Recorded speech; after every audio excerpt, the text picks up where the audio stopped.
चाहते हो बिल्कुल आपका जो 100% रियल क्वेश्चन पेपर है वो लेकर आ चुके हैं। ठीक है, इससे पहले जैसा कि आप जानते होंगे, मैं आपको बता भी देता हूँ, आपके अलग अलग ज़िले में आपके अलग अलग सेट आपसे पूछे जा रहे हैं, ये आपको जानकारी मिल ही गई होगी। तो इससे पहले हमने आपको एक सेट की वीडियो बनाई थी, ठीक है, उसमें हमने फुल सॉल्यूशन आपको बता दिया था। यदि आपने उस वीडियो को नहीं देखा है तो उस वीडियो को भी आप देख लीजिएगा, हो सकता है वो वाला सेट ही आपके एग्जाम में आ जाए। ठीक है, बाकी ये सेट आपको मैं पूरा यहाँ पर बताऊंगा, यहाँ पर आप देख भी पा रहे होंगे। राज्य शिक्षा केंद्र मध्य प्रदेश भोपाल, वार्षिक परीक्षा सत्र 2023-24, विषय गणित कक्षा 8 का है।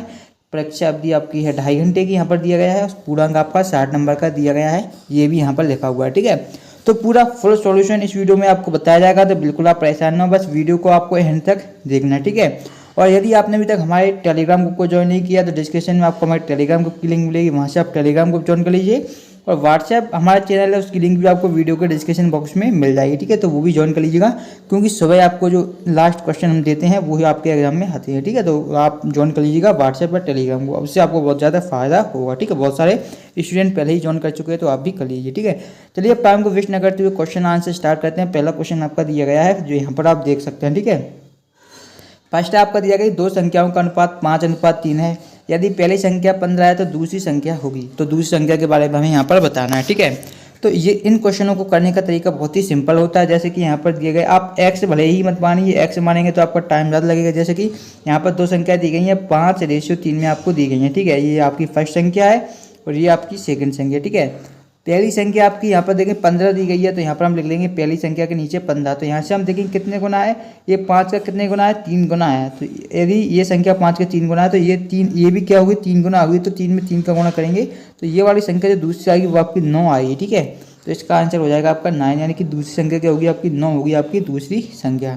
तो ये आंसर क्लियर हो गया होगा। तो आगे बढ़ते अगला क्वेश्चन देखते हैं। ठीक है, अगला क्वेश्चन आपका दिया गया है, जो कि आपका प्रश्न क्रमांक 2 दिया गया है। ठीक है, प्रश्न क्रमांक 2 में आपसे क्या पूछा गया, यहाँ पर देखिए कि बहुभुज के बाह्य कोणों के मापों का योग होता है। तो ये हमसे पूछा गया है। तो बहुभुज के बाह्य कोणों के यदि सभी कोणों की योग की बात करें, उनका योग आपका होता है 360 डिग्री, यानी कि 360 डिग्री आपका होता है। ये आपको याद रखना है। ठीक है, यदि ध्यान रहता है ठीक है, नहीं तो याद भी आप कर लीजिएगा।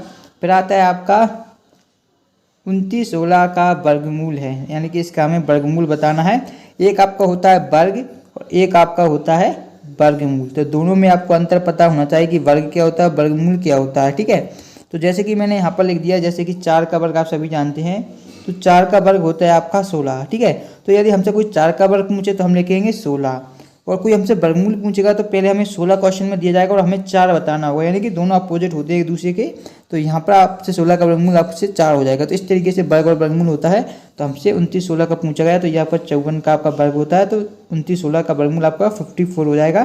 तो ये आपका राइट क्वेश्चन इसका आंसर हो जाएगा। अगले क्वेश्चन की बात करें कि पिछले वर्ष की कुल राशि पर परिकलित किया गया ब्याज है। ठीक है, देखिए आपका ब्याज कई तरीके से लिया जाता है। एक तो आपका होता है सिंपल इंटरेस्ट, जिसे हम बोलते हैं साधारण ब्याज। ठीक है, और एक आपका होता है चक्रवृद्धि ब्याज, जिसे हम बोलते हैं CI कंपाउंड इंटरेस्ट। ये दो आपके ब्याज होते हैं, और यहाँ पर ऑप्शन से आपको पता चल जाएगा। और देखिए यहाँ पर आपका है चक्रवृद्धि ब्याज, एक सरल ब्याज है, एक साधारण ब्याज है, एक है, इनमें से कोई नहीं। क्वेश्चन में आपसे पूछा गया है कि पिछले वर्ष की कुल राशि पर परिकलित किया गया ब्याज है। ठीक है, तो ये क्या होता है आपका चक्रवृद्धि ब्याज होता है। चक्रवृद्धि ब्याज क्या होता है, जैसे कि आपने कोई अमाउंट आपके पास है आपका, ठीक है, प्रिंसिपल है आपके पास, तो एक साल में जो आपको यहाँ पर क्या है, जो आपको ब्याज देना पड़ेगा, तो उस ब्याज पर भी आपको क्या है, ब्याज लगेगा, उसे हम बोलते हैं चक्रवृद्धि ब्याज। ठीक है, फिर आपका दिया गया है A² - B²। तो बहुत सिंपल फॉर्मूला, A² - B² बराबर आपका होता है, एक बार हो जाएगा आपका प्लस में A+B, और एक बार हो जाएगा आपका माइनस में A-B। तो ये ऑप्शन आप देखिए किस ऑप्शन में दिया गया है।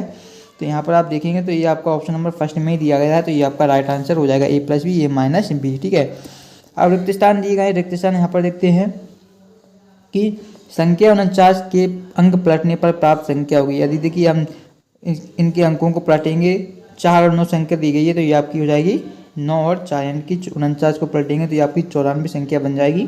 तो ये राइट आंसर हो जाएगा। फिर आता है आयत का प्रत्येक कोण होता है। तो यहाँ पर मैं आयत बना देता हूँ, इस तरीके का आपका आयत रहता है। ठीक है, ये कोण भी आपका 90 डिग्री होता है, ये वाला भी 90 डिग्री होता है, ये भी 90, ये भी 90, यानी कि चारों कोण कैसे होते हैं आपके 90 डिग्री ही होते हैं।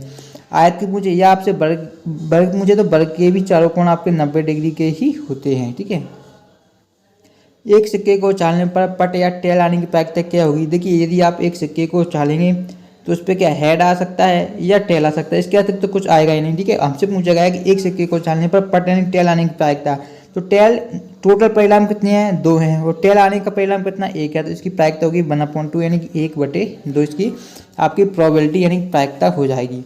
अगले की बात करें नेक्स्ट क्वेश्चन की। नेक्स्ट क्वेश्चन है वर्गमूल खालिस्तान का प्रतिलोम संक्रिया है। तो मैंने अभी आपको ऊपर बताया था डिटेल में जब मैंने क्वेश्चन सॉल्व कराया था वर्गमूल वाला।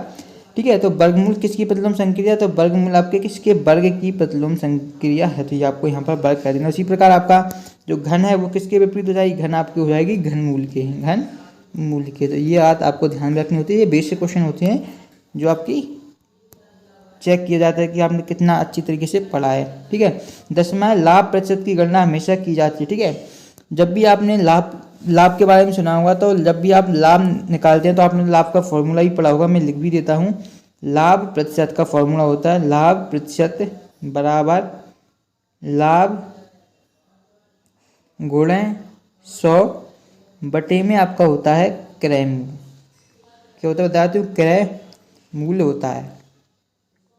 अब क्वेश्चन में हमसे पूछा गया है कि लाभ प्रतिशत की गणना हमेशा से की जाती है, तो लाभ प्रतिशत की गणना जो आपकी की जाती है वो हमेशा किससे की जाती है, क्रय मूल्य से की जाती है। ठीक है, जब भी आपने देखा होगा यदि आपको लाभ हुआ है तो हमेशा क्रय मूल्य से ही आप लाभ परसेंट निकालते हैं, तो ये इसका आंसर हो जाएगा लाभ प्रतिशत की गणना हमेशा क्रय मूल्य से की जाती है। ठीक है, तो ये जो ऑब्जेक्टिव क्वेश्चन थे सेट के मैंने आपको पूरे बता दिए हैं।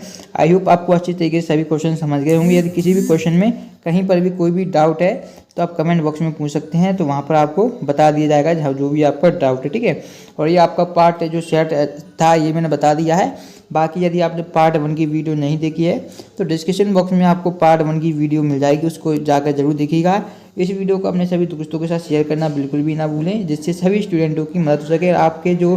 आपके जो फ्रेंड है भी पास हो सके, आप भी पास हो, सभी लोग आसानी से पास हो जाएंगे यदि आपने बताए गए सभी क्वेश्चनों को अच्छी तरीके से याद कर लिया और समझ लिया। ठीक है, मैं पूरा डिटेल में इसलिए समझा रहा हूँ आपको जैसे कि आपको याद रहे। ठीक है, यदि मैं केवल आंसर बता दूंगा तो हो सकता है आपको 10 में से 5 क्वेश्चन याद रहें, लेकिन मैं यदि समझा रहा हूँ तो आपको 10 में से 9 क्वेश्चन आसानी से याद रह जाएंगे। ठीक है, बाकी यदि इसके जो आपके लॉन्ग क्वेश्चन 2 अंक 3 अंक 4 अंक के क्वेश्चन वाले उनके आंसर चाहिए तो आपको क्या करना पड़ेगा, वीडियो को अधिक से अधिक शेयर करना पड़ेगा। ठीक है, वीडियो को शेयर करना पड़ेगा, लाइक करना पड़ेगा, चैनल को सब्सक्राइब करना पड़ेगा। ठीक है, क्योंकि जब तक वीडियो अधिक स्टूडेंटों तक नहीं पहुंचेगी तब तक कोई मज़ा नहीं आता वीडियो बनाने के लिए, इसलिए आप अधिक से अधिक शेयर कीजिए, जिससे कि हम आपको नेक्स्ट वीडियो में इसका फुल सॉल्यूशन प्रोवाइड करा देंगे। ठीक है, लेकिन पढ़ना फिर भी आप ही को पड़ेगा, समझना आप ही को पड़ेगा। यदि आपने अभी तक कुछ नहीं पढ़ा तो आपको कुछ समझ में नहीं आएगा, लेकिन जो कम से कम बताया जा रहा है इसको तो आप एक बार जरूर पढ़ ही सकते हैं। ठीक है, तो इस वीडियो को यहीं समाप्त करते हैं, ज़्यादा टाइम को वेस्ट ना करते हुए। इन सभी के आंसर मैंने बता दिए हैं, बस लास्ट में यही कहूँगा टेलीग्राम जरूर ज्वाइन कर लीजिएगा, टेलीग्राम और व्हाट्सएप ग्रुप। ठीक है, लिंक वीडियो को डिस्क्रिप्शन में आपको उपलब्ध करा दी गई है, जाकर ज्वाइन करिएगा। मिलते हैं नेक्स्ट वीडियो में, धन्यवाद।